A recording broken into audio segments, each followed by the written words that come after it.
बिस्मिल्लाहिर्रहमानिर्रहीम। अस्सलाम वालेकुम। आज हम लोग मॉड्यूल 1 रिसर्च बेसिक्स का तीसरा यूनिट देखने जा रहे हैं, यानी तीसरा चैप्टर देखने जा रहे हैं। इसका नाम है literature search and critical appraisal of literature. ठीक है, तो क्या है ये literature search and critical appraisal of literature. सबसे पहले हम इसमें देखेंगे literature search. Literature search is a systematic and organised process of finding relevant information and research studies on a specific topic. ठीक है, लिटरेचर सर्च जैसे कि मेरा टॉपिक है ऑस्टियोआर्थराइटिस। ठीक, तो इसमें हम क्या करेंगे, एक सिस्टमेटिक एंड ऑर्गेनाइज्ड प्रोसेस होता है जिसमें हम फाइंड करते हैं इन्फॉर्मेशन को, अपने क्लासिकल लिटरेचर से फाइंड करते हैं, और जो रिसर्च स्टडीज़ हुई है, लेवल ऑफ स्टडीज़ अभी आप देख रहे हैं, तो उसके बेसिस पर हम स्पेसिफिक टॉपिक पर अपना रिसर्च स्टडीज़ फाइंड करते हैं। ठीक है, इट इज़ अ की step in evidence based process. ठीक है, जैसा कि हम अभी देखे हैं, एविडेंस, लेवल ऑफ एविडेंस पे अलग अलग 5 टाइप के एविडेंस होते हैं, है ना, लेवलिंग होती है उसकी। तो एक उसमें एक की प्रोसेस जो होता है वो क्या होता है, लिटरेचर सर्च होता है। ठीक है, to identify credible sources for informed decision making, ताकि आप एक क्रेडिबल सोर्सेज को पढ़ के समझ के वहाँ से आप एक इन्फॉर्म्ड, एक अच्छा डिसीजन, ठीक है, जो कि पता हो कि ये काम कर रहा है वो दवा, आप यूज़ कर सकते हैं। ठीक है, आपकी डिसीजन मेकिंग ज़्यादा अच्छी हो सकती है। क्या क्या स्टेप्स होते हैं लिटरेचर सर्च में। नंबर 1, सबसे पहले जब आप लिटरेचर सर्च करेंगे तो उसके लिए सबसे पहले आपका स्टेप है कि डिफाइन ए रिसर्च क्वेश्चन। पहले आपके पास एक रिसर्च क्वेश्चन या रिसर्च प्रॉब्लम तो होनी चाहिए, उसी पर तो आप लिटरेचर सर्च करेंगे ना। तो जब आप डिफाइन करेंगे रिसर्च क्वेश्चन को तो क्या क्या ध्यान में रखेंगे। यूज़ फ्रेमवर्क्स लाइक पीको, यानी population, intervention, comparison and outcome, to formulate a clear and focused question.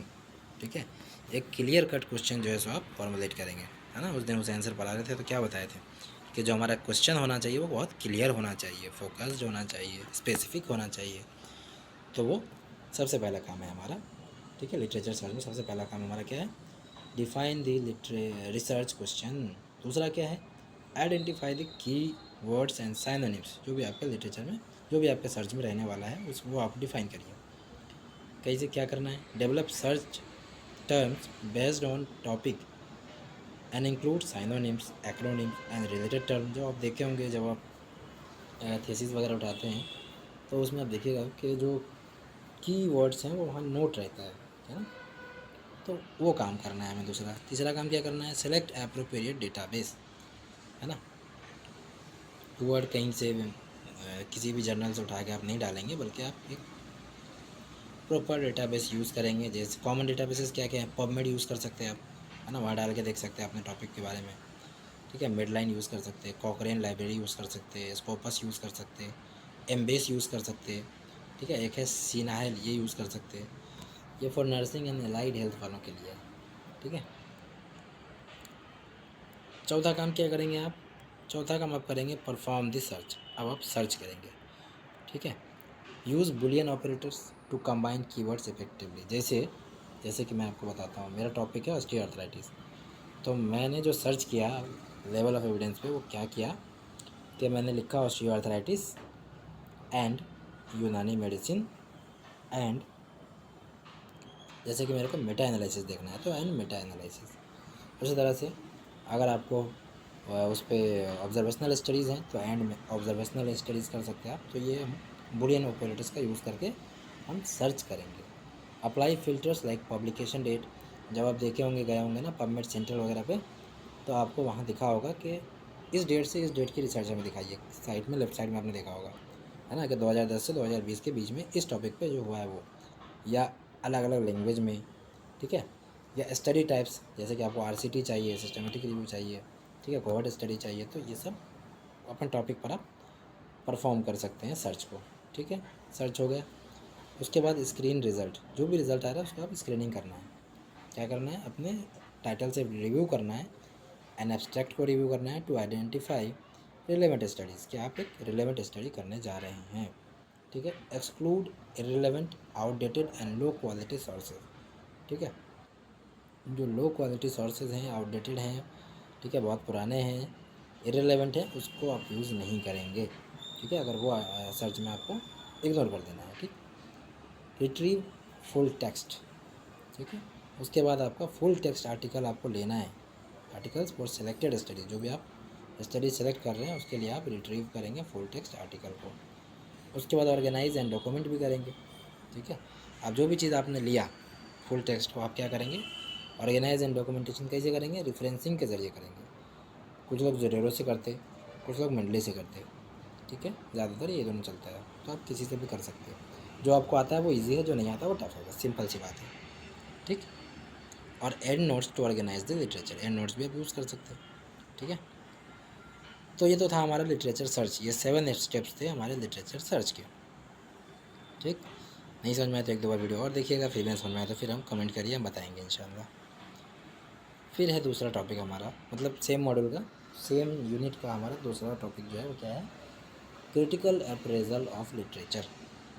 तो basically critical appraisal is the systematic evaluation of research evidence to assess its validity, reliability and relevance for a specific context और question, ठीक है।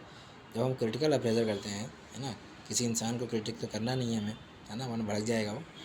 तो critical appraisal हम करते हैं किसका, articles का करते हैं। Systematic evaluation of research evidence, जो हमें रिसर्च एविडेंस वो देने की कोशिश कर रहा है वो आर्टिकल, ठीक है, उसको हम इवेलुएट करते हैं कि ताकि वो वैलिड है या नहीं है, वो रिलायबल है कि नहीं है, जो पैरामीटर्स यूज़ किए गए वो उस बेसिस पे किए गए या नहीं किए गए, ठीक है। एंड रिलेवेंस, है ना, वो तो तीनों चीज़ होनी चाहिए। तो इन तीनों चीज़ को देखने के लिए वैलिडिटी, रिलायबिलिटी और रिलेवेंस भी होना चाहिए, ठीक है, फॉर ए स्पेसिफिक कॉन्टेक्स्ट। जो भी हमारा स्पेसिफिक कॉन्टेक्स्ट, जैसे कि मेरा ऑस्टियोआर्थराइटिस का कोई आर्टिकल में उठा लिया, उसका क्रिटिकल अप्रेजल कर सकता मैं, ठीक है।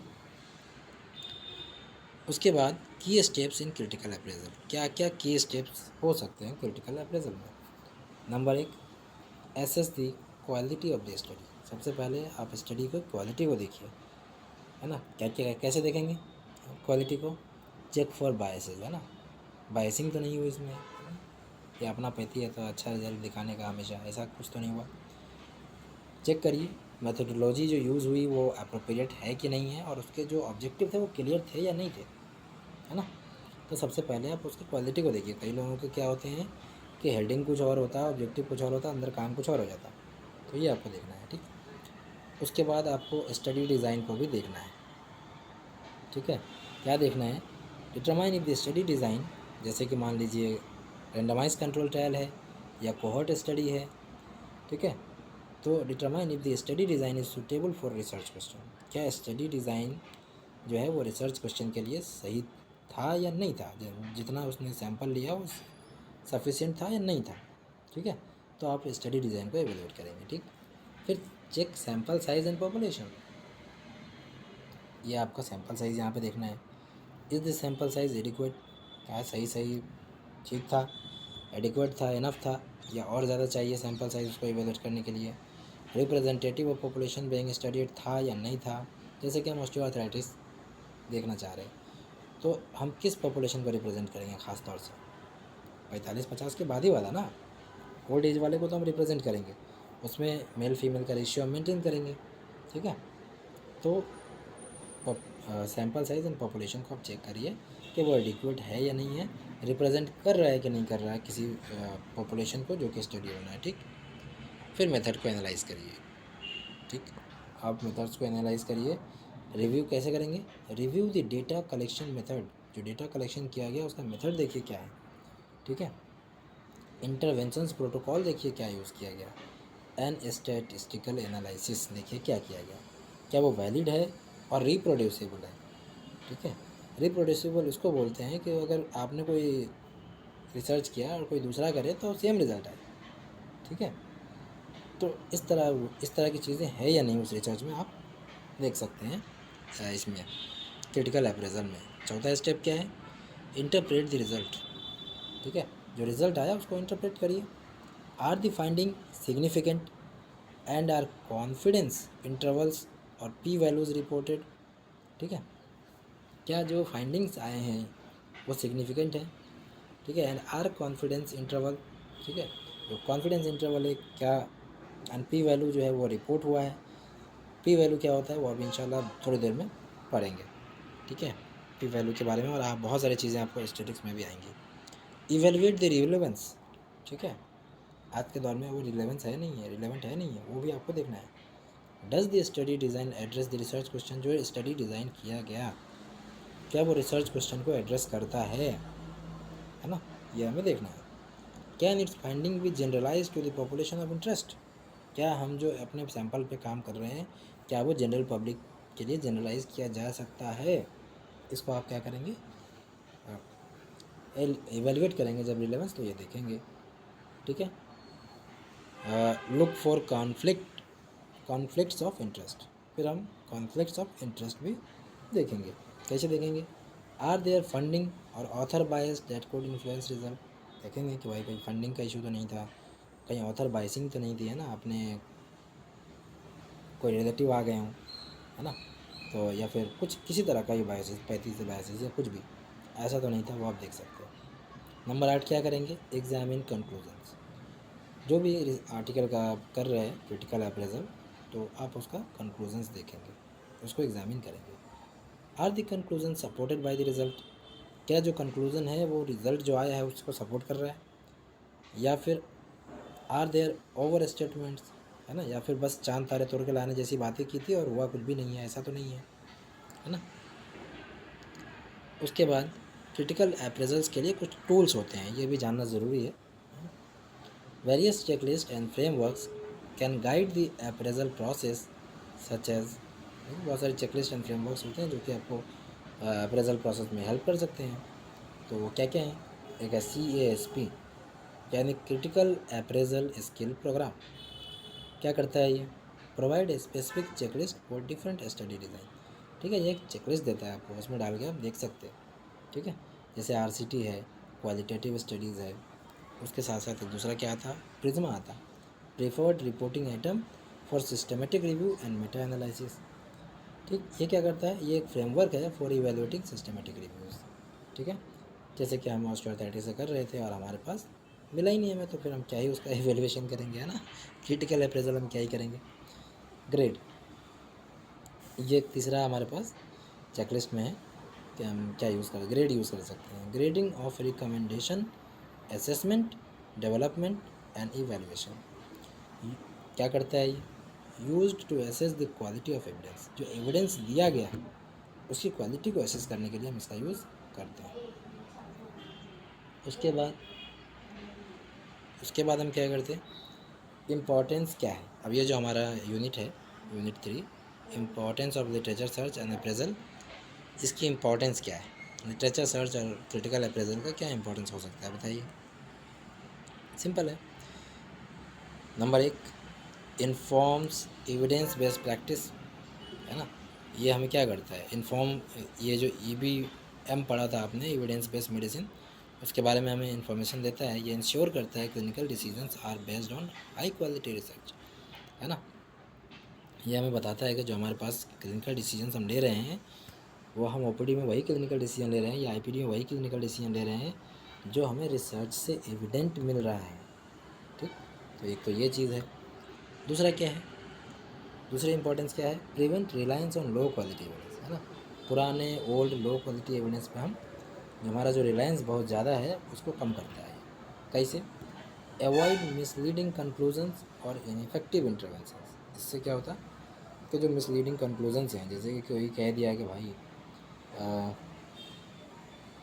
क्या बोलते हैं उसको, कोई भी एक दवाई ले लो, है ना, मान लो मेथी खाने से शुगर में फ़ायदा होता है, अब जो HbA1c है वो 8 चला गया, 9 चला गया, 10 चला गया, इवन 13 चला गया और आप मेथी खा रहे हैं, है ना, तो ये क्या है, एक तरह का कुछ उस पर रिसर्च तो वैसी हुई नहीं हो कि भाई HbA1c 13 पे भी वो काम करेगा, ऐसा तो है नहीं। तो ये एक तरह का मिसलीडिंग कंक्लूजन है, आपको कुछ बोल देता है, लेमैन कुछ बोल देता है तो आप यूज़ करना शुरू कर देते हैं, यही सब कुछ है, ठीक है। या फिर इनफेक्टिव इंटरवेंशंस जो हैं, जो कि काम नहीं करते आज के दौर में, उस पर हमारा रिलायंस भी कम हो जाता है। तो जब हमारे पास एविडेंस आ जाती है तो हम बिल्कुल भरोसा नहीं करेंगे उसको। तीसरा क्या है, आइडेंटिफाई गैप इन रिसर्च, है ना, जब हम किसी चीज़ का क्रिटिकल अप्रेजल करते हैं, जब हम लिटरेचर सर्च करते हैं तो हमें गैप फाइंड करना आसान होता है, हम देखते हैं कि कहाँ कहाँ गैप है, ठीक है। इससे क्या होता है, कैसे हमें पता चलता, highlight areas where further studies are needed. ठीक है, जब हम रिसर्च गैप देखते हैं तो वहाँ पे हम उस एरिया को हाईलाइट करते हैं कि जहाँ पे हमको काम की ज़रूरत है। ठीक है, जैसे कि हमारा टॉपिक ऑस्टियोआर्थराइटिस है, इसमें हमारा रिसर्च गैप क्या है, रिसर्च गैप ये है कि इसकी तो कोई क्योर नहीं है, पहली बात। दूसरी बात ये कि अभी जो हमारे पास दवाइयाँ हैं वो बहुत ज़्यादा इफ़ेक्टिव नहीं है। तीसरी बात ये है कि जो मॉडर्न दवाइयाँ हैं वो बहुत ज़्यादा साइड इफ़ेक्ट करती हैं। ठीक है, तो ये रिसर्च गैप्स है ना, जो हमें लिटरेचर सर्च और critical appraisal of the article से ही तो पता चलेगा, ऐसे तो पता चलेगा नहीं। उसके बाद सपोर्ट एंड सिस्टमेटिक रिव्यू, ये क्या करता है, जब हम बहुत सारे ट्रायल्स करेंगे, बहुत सारी चीज़ें करेंगे, तो उसके बाद हमारे पास बहुत सारे डेटा आ जाएंगे, तो हम एक सिस्टमेटिक रिव्यू करेंगे। तो जब हम क्रिटिकल अप्रेजल करते हैं, जब हम लिटरेचर सर्च करते हैं, तो फिर हम उसका सिस्टमेटिक रिव्यू कर सकते हैं। कैसे कर सकते हैं, क्या कर सकते हैं, form the foundation for Meta analysis. पता है आपको, systematic review and Meta analysis almost दोनों सेम चीज़ है। जो एविडेंस सिंथेसिस है, जो एविडेंस है वो हमारे पास ज़्यादा अच्छा आ जाएगा। जैसे कि हमारा टॉपिक ऑस्टियोआर्थराइटिस है, इस पर हमने मेटा एनालिसिस करके सर्च किया, मुझे कुछ नहीं मिला। ठीक है, यानी कि नहीं है हमारे पास एक अच्छा एविडेंस, नहीं है हमारे पास। कंक्लूज़न, चलिए फाइनली कंक्लूज़न पे ख़त्म करते हैं। A thorough literature search ensure A thorough literature search ensures the identification of high quality studies। जब हम एक लिटरेचर सर्च करते हैं तो हमें identification of high quality studies है ना, जो अच्छी अच्छी स्टडीज़ हुई हैं वो सब हमें दिखता है ना, कि अरे नहीं यार, इस पर तो ये वाली स्टडी ज़्यादा अच्छी है, इसका ये वाला रिजल्ट ज़्यादा अच्छा है, ये वाली जो स्टडी ये ज़्यादा अच्छी है। हम फिर पुरानी चीज़ों पर डिपेंडेंट नहीं रहते, बल्कि लेटेस्ट चीज़ें जो हमारे पास आती हैं रिसर्च के ज़रिए, जो हाई क्वालिटी स्टडीज़ के ज़रिए हमारे पास आती है, हम उसको आइडेंटिफाई कर पाते हैं। ठीक है, जैसे जैसे मैं आपको बताऊँ, मॉडर्न का एक एग्जांपल देकर बताऊँ, जैसे डायबिटीज़ की एक दवाई अभी नहीं आई है, वो है सीटाग्लिप्टिन। पढ़ के देखना इसको। ठीक है, तो आखिर लोग क्यों यूज़ कर रहे हैं उसको, उसके डायबिटीज़ की और भी दवाएं हैं, जो नई वाली दवाएं सीटाग्लिप्टिन है वो क्यों आई, क्या वजह रहा। ठीक है, क्यों उसको यूज़ किया जा रहा है अभी इतनी सारी दवा होने के बावजूद, वैसे हमारे यहाँ भी हो सकता है। While critical appraisal validate their reliability and applicability. ठीक, तो ये बात आपको एक चीज़ याद रखनी है कि identification of high quality studies literature search से पता चलेगा, और क्रिटिकल अप्रेजल जो है वो आपको वैलिडेट करता है उसकी रिलायबिलिटी एंड एप्लीकेबिलिटी, या आज वो रिलायबल है या नहीं है, आज वो एप्लीकेबल है या नहीं है। ठीक है, जैसे आप मान सकते हैं पुराने ज़माने में कहे थे कबूतर का शिकम काट के सर पे डालना है, कौन सी बीमारी में, आप लोग कमेंट करना। ठीक है, आज वो चीज़ हमारे लिए जो है सो रिलायबल है, एप्लीकेबल है या नहीं है, वो हम क्रिटिकल अप्रेजल के ज़रिए उस चीज़ का रिसर्च का देख सकते हैं। Together they are essential component of evidence based practice, यानी कि एविडेंस बेस्ड मेडिसिन का वो क्या है, इस दोनों चीज़ literature search and critical appraisal क्या है, एविडेंस बेस्ड मेडिसिन या एविडेंस बेस्ड प्रैक्टिस का एक एसेंशियल कंपोनेंट है, ensuring that clinical and research decision are grounded in the best available evidence. जिससे क्या होता है कि जो हम क्लिनिकल डिसीज़न ले रहे हैं या हम जो रिसर्च का डिसीज़न ले रहे हैं वो हम कैसे लें, बल्कि बेस्ट अवेलेबल एविडेंस से लें, कि जो चीज़ की ज़रूरत है हम वो करें। ठीक है, और अच्छा से अच्छा चीज़ जो हम ओपीडी में पेशेंट देख रहे हैं, आईपीडी में देख रहे हैं, तो जो हमारे पास जो लेटेस्ट रिज़ल्ट हैं, लेटेस्ट रिसर्च हैं, उस बेसिस पर हम उनको ट्रीटमेंट दें। तो यही था आज का हमारा टॉपिक। इंशाल्लाह समझ में आएगा, थोड़ा लंबा हो गया, टॉपिक भी वैसा ही था थोड़ा। इंशाल्लाह अब 2 यूनिट रह रहा है, वो हम जल्द से जल्द अपलोड कर देंगे। And congratulation all of you. अब आपका जो है सो रिटन नहीं, टेस्ट नहीं होगा, आप सबको एक प्रेजेंटेशन देना है, तो अब आसान हो गया। फिर भी ये आपको पढ़ना है, क्यों पढ़ना है, क्योंकि आपको सेमेस्टर एग्ज़ाम तो देना ही है इंशाल्लाह। ओके, अल्लाह हाफिज़, थैंक यू सो मच।